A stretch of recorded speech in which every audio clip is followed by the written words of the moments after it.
Okay, we are here live with Liz Caruso. Liz, how are you doing? I'm doing well. Thank you so much for having me today.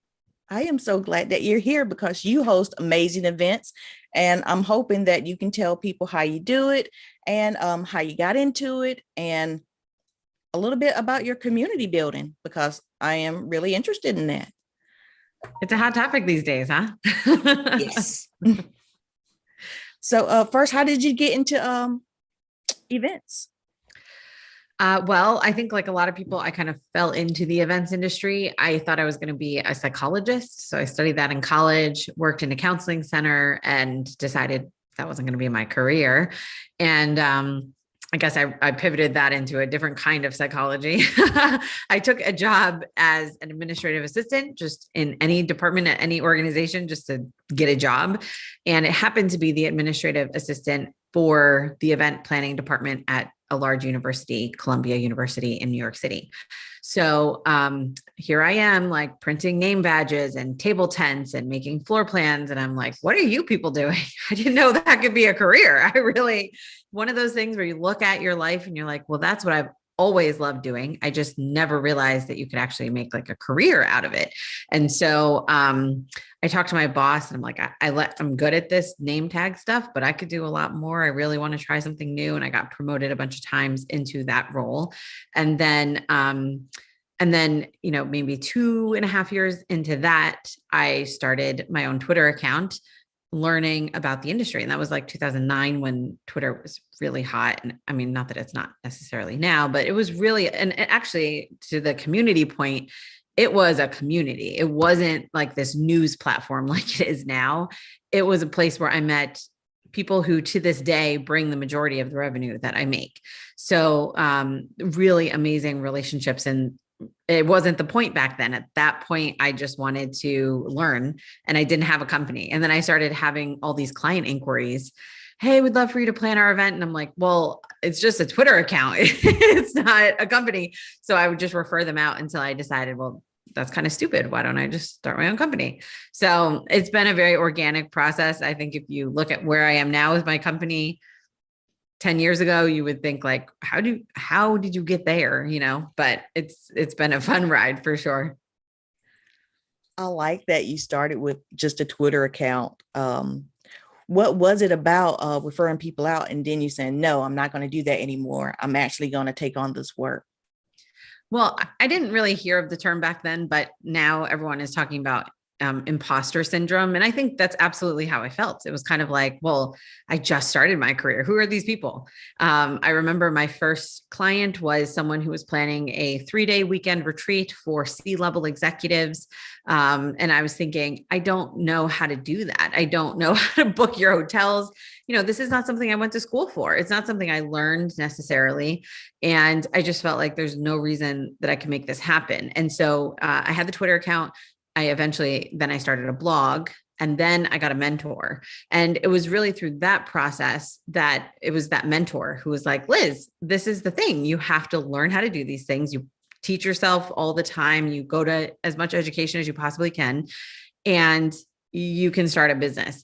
And I remember the first proposal I wrote, for this particular client, she laughed at me. She was like, Liz, you cannot charge $5,000 to plan an entire weekend for these C-level executives.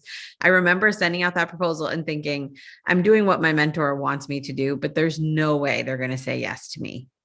And they did. And then they sent the invoice. I'm like, they're not going to pay this invoice. Sure enough, they did, and that was the beginning of a lot of stuff that I had to go through to get myself to believe that it was something that I could do. I mean, why would they hire me?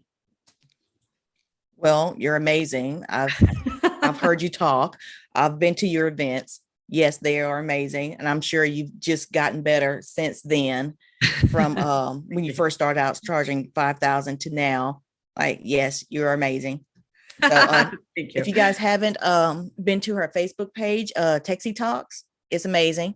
So I definitely recommend you join. So 5,000 to an event.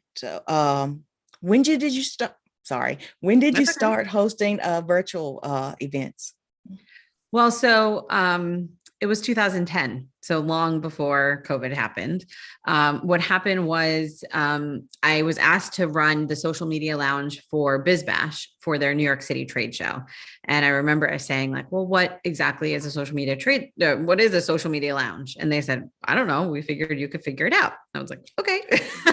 So just like the rest of my career, I sat down. I remember being in a bar with some friends. I'm like, this is what they want.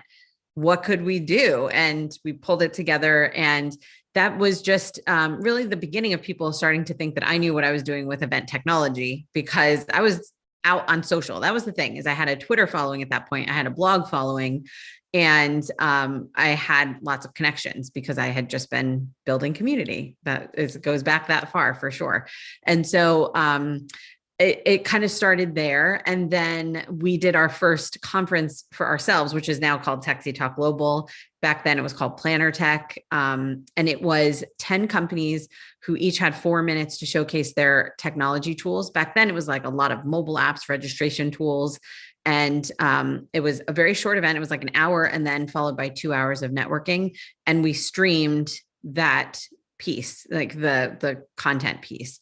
And so we started doing that event in 2010 and then kind of building it up. And so it's over the years that I started thinking about a lot of the things that people are thinking about now. Like, it doesn't really make sense to just put a camera in the back of the room and hope that people find that engaging. We have to think about more things to do. And so we played with virtual and eventually, hybrid formats for the last 10 years. That's amazing. I like that you thought more than just put a camera in the back of the room. But one of my favorite things that you do is you find great speakers. Can you give us a little insight on that? Let me tell people about this last event. I can't remember the name of it, but I do remember you had great speakers, and they were so amazing, really nice people, wanting to connect, wanting to help. How do you find people like that? I think it is through that building community that we're talking about today. I think a few things. First of all, since I started my career with my Twitter account, it's always been about learning. And even when I put together the content for our Techsy Talk Global conferences, it's about what I think I need to know to better serve my clients. And I think that's a unique angle, is that our community is essentially other event planners by an event planner. I have people who've always asked me, well, it seems kind of stupid that you're educating your competitors. Like, these are the people you work against, why are you doing that? But I think it's the community piece, is we're in this together. We're all learning these things together. And I think that the topics resonate because they are things that, as I'm dealing with my clients, I need to be knowing. And so there are also things other planners are asking themselves. But I think that feeling that you felt, which I'm so glad that you felt, that people were really willing to help. They wanted to listen. They wanted to jump in and help on a project. That, I think, comes from that collaborative. I mean, we call our community the Techsy Talk Collaborative for a reason. It's because it's about that spirit. It's like, we are a sector of the industry that's committed to working together. We know that we can be stronger together. If you are really great at what you do, and I'm really great at what I do, we can all charge more. We can be more successful. I mean, we've all had the experience of being way underbid by someone who has no clue what they're doing. That's not good for anyone in the industry. And then they're getting the business. They have no idea what they're doing with it. So I think it's really better for us all to work together. And so I think that's kind of where that comes from, is that spirit of, if I help you, you're going to come back and help me at some point, and we're all going to find ways to work together. That's true. We kind of do the same thing, but I still think people should know how amazing you are, how helpful you are. Thank you. So there's like 8 billion people on a planet, and there's like 2 to 3 billion of them just on Facebook. So yeah, exactly. There's room for everybody. There is so much room. And I think, I work all the time with other independent event planners for our own clients. We have an event coming up in San Diego. I can't go. I physically just cannot be there for this one. So we're working with the San Diego independent event planner, another independent event planner who's on our team, who's from Mississippi. There's lots of opportunities to work together. And really, it's about that. It's just about the mentality that that's good for all of us. There's no reason why that should be threatening. I like that. It's like you have the ability to share. you work with people who have the ability to share, and it works out. It's all good. Yeah. I mean, I'm not here to steal business from anyone else. And so they're not there to steal business from me. We work together. And yeah, I think it's just about nurturing that spirit. And there's a lot of good people in our industry. It's not something that I've cultivated, it's just about when you put it out, those are the kind of people who hang out together, and the more of those people you have, the more it attracts those kinds of people. And there's a lot of good people in our industry. So it's a really fun thing to be able to work with everyone. Yeah. Like attracts like. Absolutely. So you said it all started with the community, and you started with a Twitter account. How do you grow your account with good people?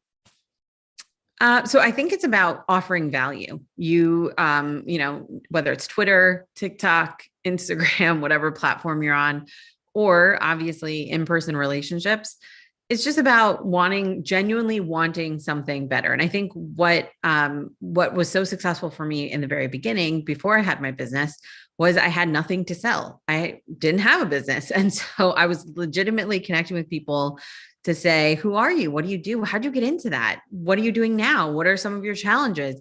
And I just wanted to learn. And I've tried to keep that mentality all throughout. I have my own podcast, just like you have yours. And it's every week I'm learning from somebody new. And I think that mentality has really, again, helped kind of breed the like people, you are constantly wanting to improve your game. You're not necessarily trying to sell something. Sure, we sell tickets to our conferences. We sell products to our clients. Obviously I have to make money, but that's not the goal in any of the stuff that I do, any of the content, especially. So when we look at like the podcast, the communities, all of that kind of stuff, it's not about how much money could I make from this. That's my way of learning. And it happens to work really well that it builds your brand at the same time, because people hear you talking. Hopefully you sound somewhat smart. You say something that makes them think, oh, that was an interesting thought. And it's shocking. I mean, really in 2020, I saw how much that works, because 2010 to 2020, I'm doing all these virtual and hybrid events. I'm working with, lots of people in the industry who are pushing the boundaries on that already. And honestly, a lot of the times it felt like nobody really cared. It was like, well, that's complicated. It's too much money. It's not really worth it. It wasn't a lot of interest until the pandemic hit, and suddenly everyone had to go virtual. And guess who's the first names that they call? Those people who were pushing the boundaries. And we were talking about stuff that no one wanted to hear about for 10 years before finally they started saying, hey, Liz, I got to talk to you. How do we do this? What am I supposed to do? And so I think that, it builds the brand for sure. And it definitely has sales repercussions, but that's not like what you're going for. And that's how you breed the right community. I like that you were there with the answer, even when people didn't want to hear from you when you first started, but you were still there for them. I believe you. Yeah. I know what you're talking about. So when you said when you started, you went to Twitter, you did a blog, and then you got a mentor. Would you recommend that order, or would you go straight to the mentor? Yeah, I think so. I think that having a mentor is never a bad thing. So if you started with that, there's no problem. But I think for me, at least, it took the Twitter account. For me, that was the soaking in, the learning, right? I'm connecting with a ton of people, asking a lot of questions, reading a billion articles. I mean, there's so much content out there, even back in 2009. So that was like me taking it all in. Then the blog was me starting to like process it and put it back out. Okay, I read this and I read that. And my blog was often, like 5 mistakes you make when you attend an event. And that was from me as an attendee, that I was going to these events after reading lots of great articles. And I'm thinking, what are you guys doing? Why do you have, it's set up this way? And so it was me kind of like putting into practice what I was learning. And then I needed the mentor to think about, what does all of this mean for my career? Because again, I was kind of new to the industry and I didn't know what the options were, and I certainly didn't know what I wanted to do in the industry. So then it was kind of like, okay, I'm really starting to think differently about what we can do as an industry and what this job looks like. I think I started very much thinking event planner was like what a lot of people think, a party planner, someone who throws together a birthday party. It's not what I wanted to do. So as I started to realize like, whoa, there is a humongous industry here and there's a lot of other things we could do. Then I needed the mentor to kind of help me figure out what that would look like. And to also, that was the more practical. I mean, I could not have written my first proposal without her. I didn't know what I was doing at all. So really that more like practical educational piece, I needed that mentor at that point. Okay. So, did your mentor also help you bridge events with communities, or you did that on your own? Yeah. So my mentor it's I think great because she had such an impact on my business, but not to the same extent, but she would also say that I impacted her business. Right. So I think that mentorship relationship really worked out very well and we still stay in contact. And the reason was because there were a lot of things that she could teach me and there were a few things I could teach her. And so there was some value on both sides. So for example, with the technology that I was learning and that kind of comes natural to me, there was a lot that I was able to show her, new registration tools and new technologies and things like that. And then she was able to show me the business side, the event planning side, the stuff that she has been doing for 20 plus years, very, very successfully. And then, so she really helped me to see the power of the community that I was kind of building organically that I didn't think of, so she helped put she just helped me to see that existed and encouraged me to see how I could cultivate that and where that could go in the future. So, she was involved when I did our first event and really helped me to think about like, yes, you want to get your name out there and you want to make these connections. So why don't you do it at your own event? It was one of those. So I think she inspired the thinking for sure. And she really helped me to see, I find a lot of times I do something, but it takes someone else to show it to me. It's like, Liz, do you see this cool thing you did over there? And I'm like, oh, see, I was just doing it. I didn't realize it was a thing, I was like, so I needed her to do that. And then in terms of how it grew, that a lot of it was just things I learned and mistakes I made along the way, but she definitely helped in that process. So it's like when you were doing it as a job, making name tags and table tents, you're just okay. And then when you got out on your own, you were a little scared. So you referred the work out. You got the mentor and like, you've been doing this all along. Like, yeah. I mean, you pull it together, right? Like I kept telling myself that imposter syndrome, like I have no clue what I'm doing. There's, but the truth is that, like I said, I had been planning events for many years, not professionally, just because it was something I loved to do. I used to attend this church, for example, and I created this event called Living It Up. And it was a chance for us to wine and dine the homeless community in our county. And I just felt I remember like one holiday season was coming up and I'm like, here we are like buying presents and decorating the home and thinking about all the wonderful things. And there are people who like don't have basic needs. So I came up with this event where we would work with local shelters. We would go pick them up in buses, full on suits, everything, highest like experience, really make it look like something super fancy. We'd bring them to this venue, serve them this really like amazing home cooked meal, give like Christmas presents to all the kids. There was dancing. It was just a night to kind of like forget about everything else that is going on in your life and be treated because, I think a lot of people in that population never get that. And that's a humongous, I mean, we had several hundred homeless people who were attending. We were coordinating food and beverage. We were coordinating transportation. It's like looking back, you realize I have learned actually a lot of skills on how to do this. And so it's really just about putting that into practice in the professional world, learning, that was a church. So we were a little more flexible with like legal things. There were just a lot of things I needed to learn still, but there were definitely, I knew a lot more than I was giving myself credit for sure. It sounds amazing. It sounds like an amazing event. So, do you have a preference now? I know you do hybrid, but do you have a preference between virtual and in person? It's a good question. I'm a total introvert, so I definitely prefer virtual for my own, like from the logistical standpoint. I also have 2 young children. I have a 2-year-old and a 3-month-old. So for me, at this stage in my life, it's a lot easier for me to do virtual, and, in person is typically a lot more hours, and it's all the setup and the breakdown and all of that kind of stuff. So virtual is really good from that standpoint. I do think hybrid is really the smarter option for all brands. I think that in-person component, even as a total introvert, I'm pretty excited to go back in person to an event and be able to like hug people in real life. I don't know that I want to do that all the time like I used to, but I think that component is so important, especially for brands, to really make that connection with people. So, from practical standpoint, I like virtual, but I do think that, we're going to see hybrid really taking over. I think that for people who believe we're going back only to in-person, I think they're wrong. I think we might swing that way for a little while, but I think we're going to come right back to hybrid. So I like to be on our team. I like to be in charge of the virtual side of things, have my hands in some of the logistical in-person stuff. But if I had my choice, I would be doing everything remote and not in person, at least these days. Okay. I like that too.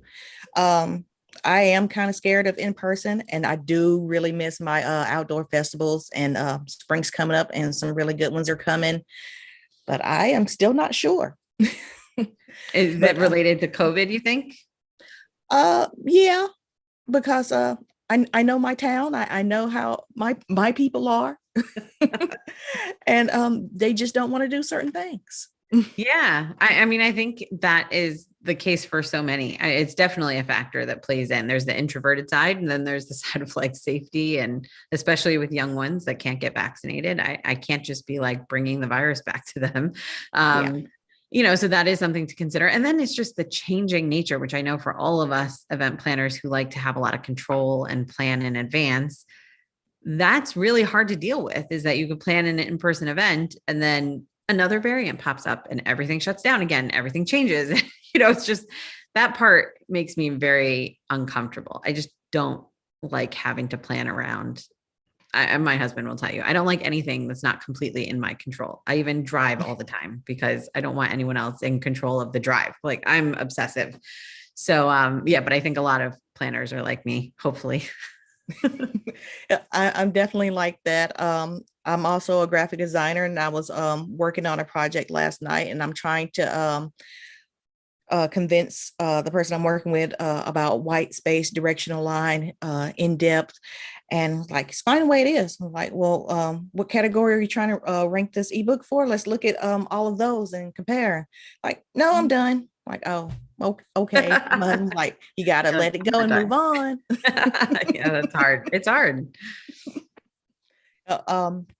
I went to there's a festival called Fall for Greenville here in South Carolina, and I thought maybe like how you were talking about having a camera in the back of the room, and you moved on from that, like maybe documenting the process and walking through that way, introducing that festival to online, because I want to eat, drink, and be merry, walk around and do it again, because that's what you do at those festivals. Yeah. But I don't think I can stay there the whole time. And it's 3 days, but it's really fun. I think that's what I'm predicting, is that people are very excited to go back in person. And there are many planners who think we're going back. That's the world. But what I really think is that that's going to happen because people are very excited to be back in person. They miss those festivals. They miss those conferences. They miss the hugs and the handshakes, but they're going to start thinking the same thing you're thinking, but it's really long. And there's only like a quarter of the stuff that I really want to do. And the other stuff is kind of like time fillers that I don't want to do. And it's annoying. It takes up multiple days. I have to pack up my family. I have to do this. I have to move my work schedule around, whatever it might be. And that's where I think the swing to hybrid, and I do think it's going to take 3 to 5 years to really see that swing back to the middle. But I think, year one is going to be gangbuster. People are going to be like, yes, let's, like, tons of people are going to be there because they're so excited. And then the attendance is going to slowly go down. And then the organizers are going to start thinking, well, what's going on? Why is no one coming? Then they're going to have to add that virtual piece back in. But I think, to your point, those, like, showing the lead up, the behind the scenes, the backstage, that's where we're really going to see a unique virtual event. So for example, I don't think personally that virtual concerts, like music concerts, it's not sufficient to just put a camera on and charge the same amount as what you would charge for an in-person event, because you don't get all that energy of the crowd. And like, even if you hear it in the background, it is not the same thing. But imagine if you could do a virtual only Q&A with the artist before or after the concert. Imagine if you could see them behind the stage before they come on, or see from the back of the stage what the artist is seeing with the crowd. You know, there's a lot of different things we can do with camera angles and unique experiences that make the virtual potentially more valuable than the in-person event from a ticket price standpoint and from an experience standpoint. So I like the way you're thinking. I think that's a great way, not only for, you know, music concerts, but festivals, conferences. Like, what do people really want access to and what do they not? I mean, there's plenty of parts of a concert or any other event that I don't really care about. I want to hear the main act. I want to hear my favorite songs. I want to be, you know, but not everything. And so I think that's okay too, to cut some of that content out for your virtual audience so that you differentiate the in-person experience. There's reasons you go in person. There's reasons you would attend virtually. You know, I had really no clue what hybrid was. I have heard of events where they have what do you call it, a tablet buddy, and they walk around and they show their tablet buddy everything they're doing. But my big idea was the behind the scenes, and that is as far as I went with hybrid. Yeah, I mean, I think the tablet buddy is an interesting idea, but it gets annoying after a while. You're like, why am I dragging this tablet around this person?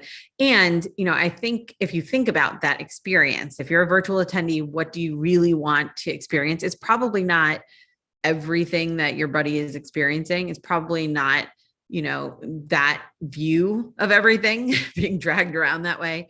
So, you know, I think in terms of long-term engagement, it's not the best way to differentiate your events. And it's not the best way to get people to really have a meaningful experience on both sides. I think, you know, the idea that if you're in person, you're going to go take a break from the in-person event to be online and chat with an attendee who's virtual. Why would you want to do that? You know, just, unless that's like someone famous, I'm not leaving the in-person event. I want to be there. So I think it's really important to think about, yes, there could be some touch points, but maybe not like everything. Maybe the experiences should not be the same. Yeah. I have attended events where there was an in-person crowd and I was watching virtual, and it was like two different events going on. Like, we were having our own party in the chat, and then they were having their own whispers and chats themselves. And I was like, I was wondering if that was a good thing, but I had a good time. And the people that I saw that was there, it looked like they also had a good time. Yeah. So. That's what matters. You know, we have to design our events around attendees. We cannot think about, you know, all the metrics we used to use for engagement in person. They've changed. So now, you know, at the end of the day, I heard this many years ago. I think it was from the CEO of of Bizzabo, who said at the end of an event, the best way to measure the success of the event is to ask a one-question survey. Would you recommend this event to a friend? Would you subject your best friend to attending this event? And if the answer is yes, you know, they were very satisfied, because at the end of the day, you're starting to get a lot of surveys are asking, like, did you like the venue? How was the speaker? You know, at the end of the day, what really matters is, did all of that come together, the messy stuff and the great stuff, to make it something you'd come back to and recommend to your friends? Or was it too much messy stuff and not enough? And as long as your attendees are happy and they're willing to share the event, you're going in the right direction. So we really have to just figure out, you had a great time at that event. And did it matter that you weren't talking to the in-person audience? I would bet that the event organizer was freaking out, like, oh my gosh, these two audiences aren't talking to each other. What's going on? But as long as their in-person attendees are happy and you guys were happy, maybe that was the best thing, right? Yeah. So there was a host for the chat and there was a host for the people in person. And I thought that was brilliant. Yeah, that's great. So I had a story I want to tell you, but now it has left my mind. I hate when that happens. Sorry. Oh yeah, I wanted to ask, what should come first, community or the event? I think that it's a really good question. I think in the past, the thought was like the event happens, then you carry that event through community till the next event. I think that kind of has shifted a little bit where people think you build up the community and then you host an event and that brings the community together in person, assuming that the community is virtual. And that's kind of the key. What I really think is that we're going to see, I think we're already starting to see it, but in the next, 1 to 3 years, that there is no difference, that there are events happening virtual only, there are events happening in person only, there are community pieces, conversations, and things that are happening all throughout all of that. And that it almost becomes like hard to tell what's an event, what's a community thing. The goal is to get your audience together, your community together in a place where they can have lots of discussions. I think a good thriving community would be a mix of in-person events, virtual events, one-on-one discussions with each other, pop-up kind of things that they initiate. It's not only about like a big event. And so it almost, I think you get enough of those quote unquote events happening that you almost are not sure which is coming first and which is coming after. And I think that's the sign of a truly thriving community as, we're talking about it today. Yeah, that makes sense. Oh, I also wanted to ask, are you a fan of Air Meet? Oh, so I am new to Air Meet, actually. I heard about it from one of our Techsy Talk community members, actually, Marlise Arnold.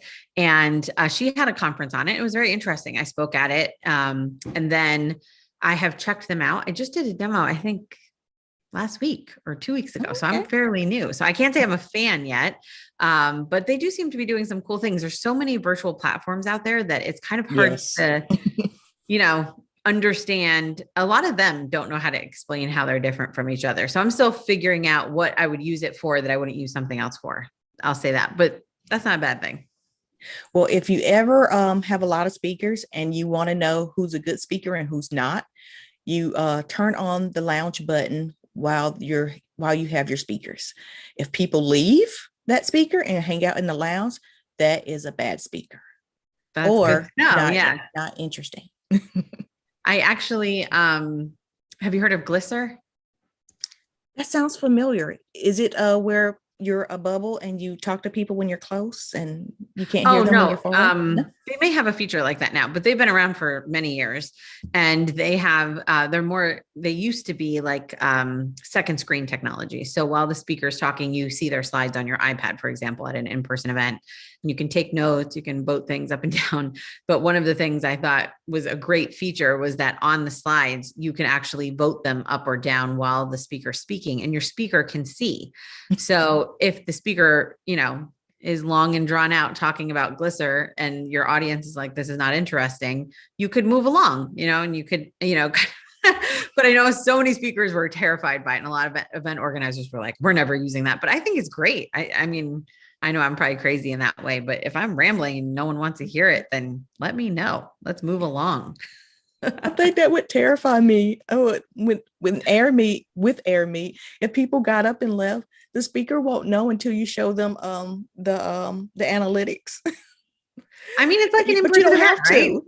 It happens in person all the time. You're speaking and you see people just start to go out the room. You're like, okay, I'm pretty sure this is not entertaining, but it takes a little more guts to stand up in person and walk out of the room than it does to just click a button on virtual and switch. So I think you're more likely to see like realistic stats about how many people really would prefer to be somewhere else.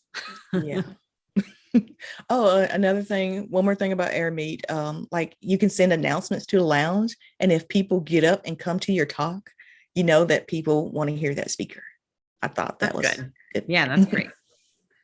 I like the lounge on different virtual platforms. I think it's a great space to kind of keep people connecting in between, or to your point, maybe during. Maybe there's nothing else going on that they want to do. You don't have to have it on during the talks, but I thought it was a neat feature to give your attendees a little bit of control. Yeah, that's great. Keeps them engaged. If they don't have anywhere else to go, they'll just leave. Yeah. Yeah. Do you have a favorite virtual platform right now? I don't know that I have a favorite. I am a big believer that, every event need something different. So we've used a lot of them for our clients. And our clients have favorites, but I think that's specific to what they're doing and what they need. No matter how many products I know of, every time we work with a new client, we present them with at least 3 different virtual platform options and kind of try to educate them around what the benefits and downsides are of every platform, because for every event, there's a downside. So we've used a lot. I mean, there are some that I don't like to use, which I won't name drop. They just, I think, don't work very well. They're kind of clunky. They don't have great analytics. They don't have good integrations, whatever. But we do use a lot of them. We've used Cadence. We've used Swapcard. I'm a fan of Hubelo. I'm a fan of Bizzabo and what they're doing. I think they're building some really cool stuff. And they have introduced me to EVMux, which is a similar like Streamyard type platform. So it's not a full virtual platform, but it's more the streaming side of things. So there's a lot of really cool, I'm missing a lot, but we work with several in event, there's several really cool ones. Yeah. I use OneStream Live, and they just came out with live spaces. So you can have an event there. I thought that was pretty cool of them. That's great. Just more options.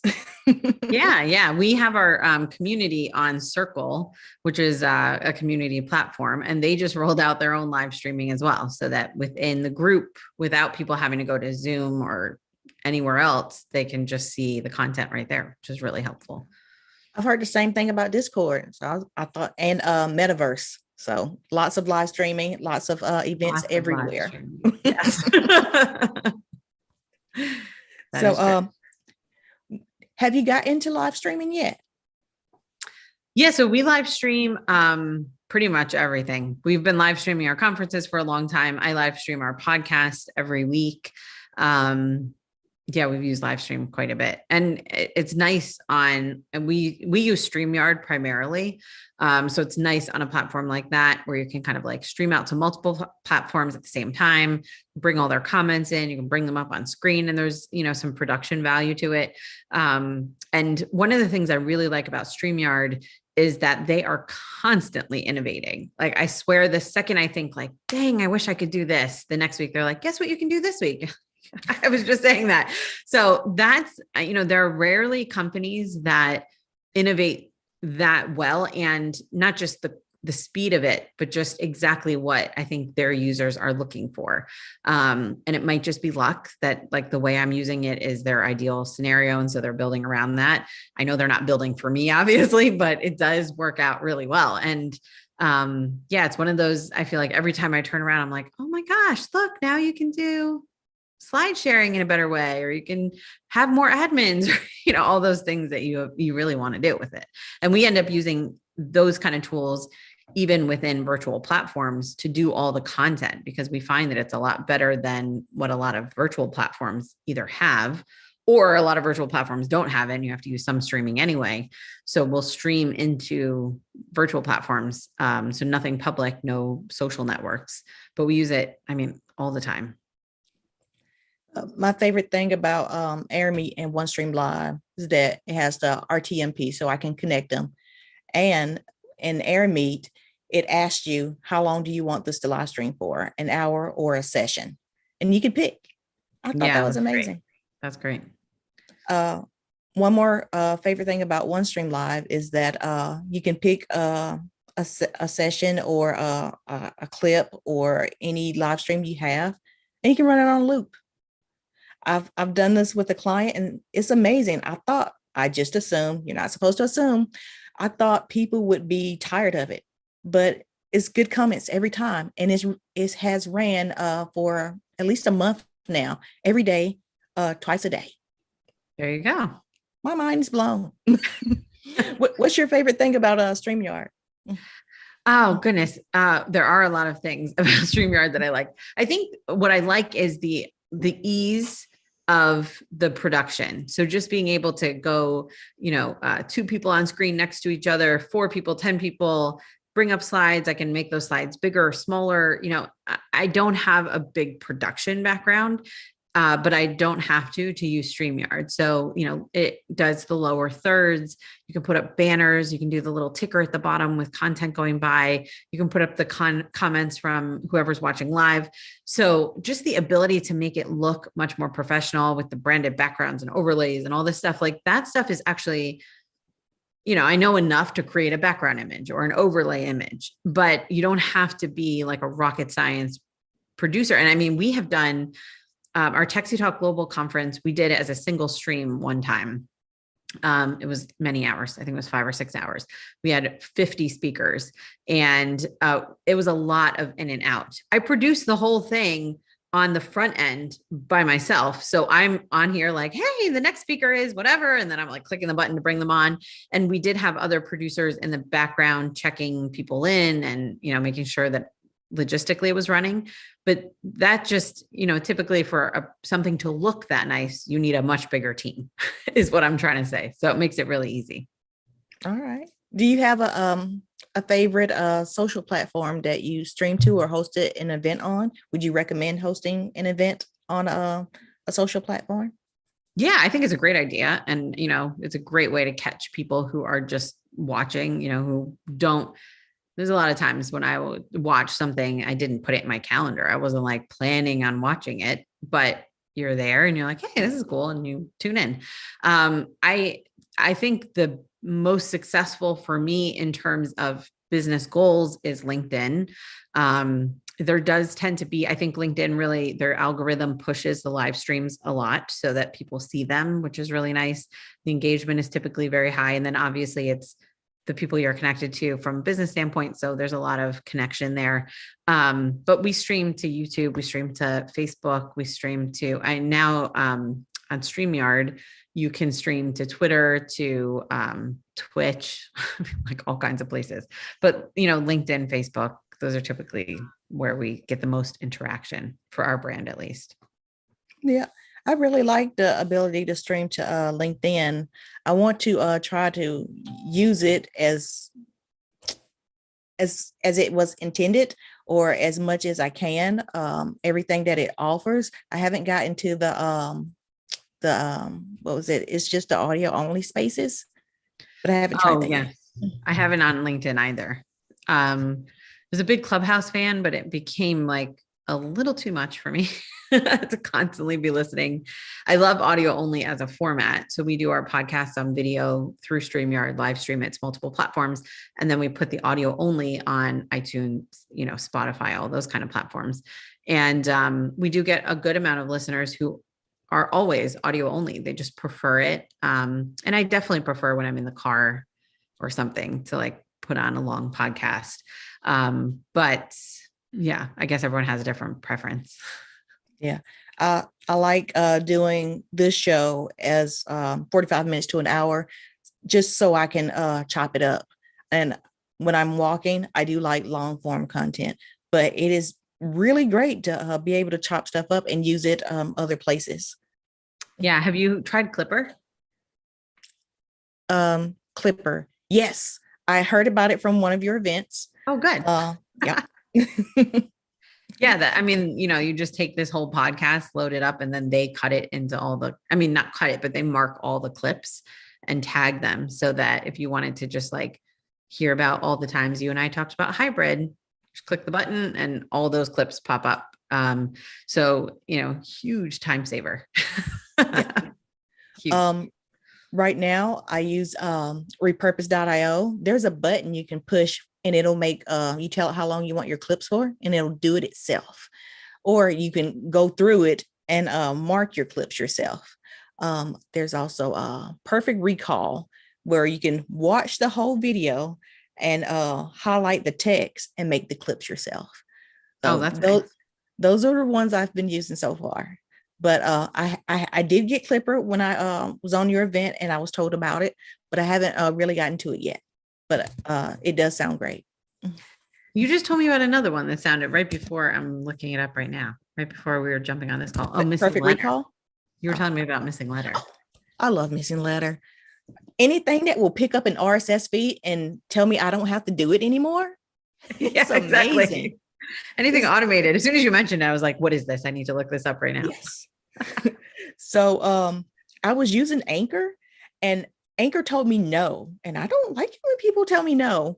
I asked them, could they pick up the RSS feed from YouTube and put it on my podcast? And when they said no, I was like, man, I need something. And then I got an email from Missing Letter almost like right away. It's like they heard me. It's like, we can pick up your RSS feed and put it here. And it will go out. It doesn't take it to the podcast. I use Soundwise for that because it picks up the RSS feed. But Missing Letter, it will take that RSS feed, put it in a list for you. You can chop it up into a nine posts, and it will ask you for hashtags, ask you for pictures. And if you don't have your own pictures, it has Unsplash and Giphy, and you can just pick what you want.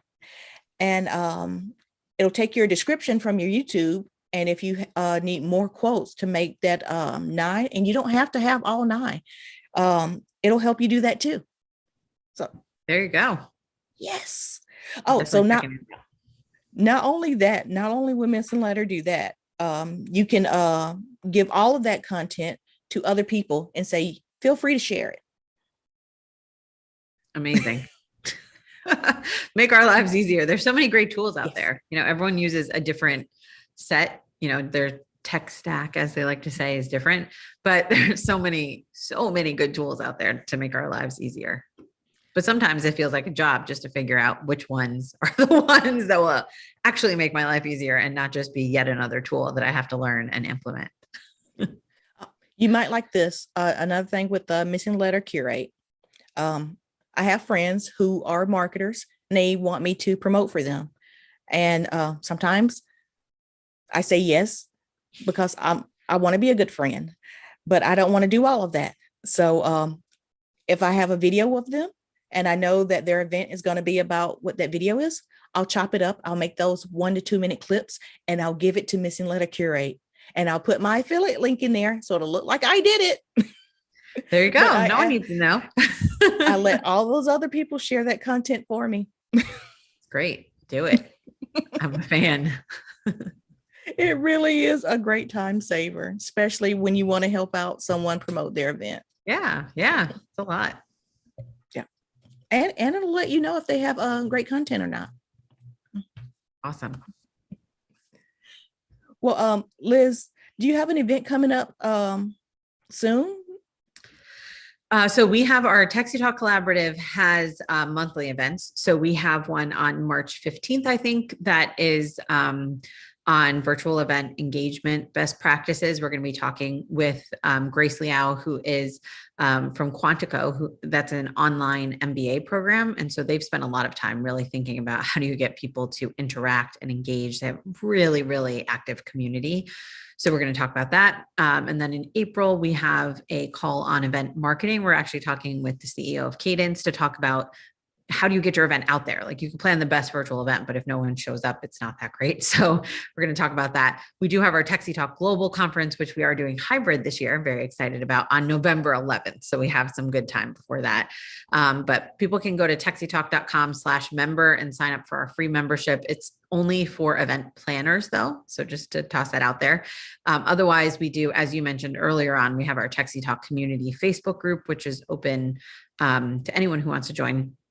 So yeah, so that's our events coming up as of now, but we have them every month. So, and then we have the podcast every week. All right. March 15th. Looking forward to it. Yes. Tell everyone where they can find you on social. So just to confuse you, I'm at Liz King Events on most social platforms, which is where everything started. So that's officially my event planning company. Techsy Talk is the resources and events that we put together for other event industry professionals, especially around technology and innovation. So we have kind of both companies. So my forward-facing social profiles are Liz King Events. And then we have Techsy Talk on the Facebook group and the Circle community that I mentioned. All right. Well, I don't want to hold you up, but I do want to leave you with one more piece of tech. It's called mylaunchstash.com. And it's a place where you can keep all of your affiliate links. So if you have a lot of affiliate links and you don't know where they are, you can put them in one place and you can give a description about how you use them. And share it. Good to know. I really have not taken advantage of affiliate links. I think I got like afraid that I was going to do something ethically wrong or like not put the right disclaimer somewhere or something. It's just a headache I've never really messed with, but everyone is preaching the value of them. So I really should do a little more research or something. So yes, you. I mean, all of your events where you're letting people talk about their tech, say, come to my event, talk about your tech, but you have to share my affiliate link. Yeah, I mean, I've always tried to like stay like neutral, right? Like I'm sharing all this technology just because it's good, not because I get anything from it. So from that standpoint, it's a little bit hard, but there are lots of products, like things I buy on Amazon and things that like for my studio or whatever, that I think there's a lot less risk, I think, in something like that. Cause it's kind of, they're not paying me to promote it, you know? Understand. But yeah, great. With mylaunchstash.com, you can make a list of those things, like top 5 tools I use to host a virtual event. I have that. And top 3 tools I use for automation. So I share those links a lot. Get it up right now. That's great. Okay. That's interesting. Yep. And it's free. So yay. All you need is a Twitter account. That I have. Well, all right, Liz, I want to say thank you for your time, and I appreciate you being here. Thank you. Thank you for spreading all this education out into the world, all this good content, and chopping it up for us so that we don't have to watch 45-minute long all the time, although it's nice. But thank you for all the work that you're doing for our industry as well. You know, when people see clips of you talking, they're going to want to watch the whole 45-minute video. I hope so. I hope they do. Well, all right, Liz. Bye for now. Thank you.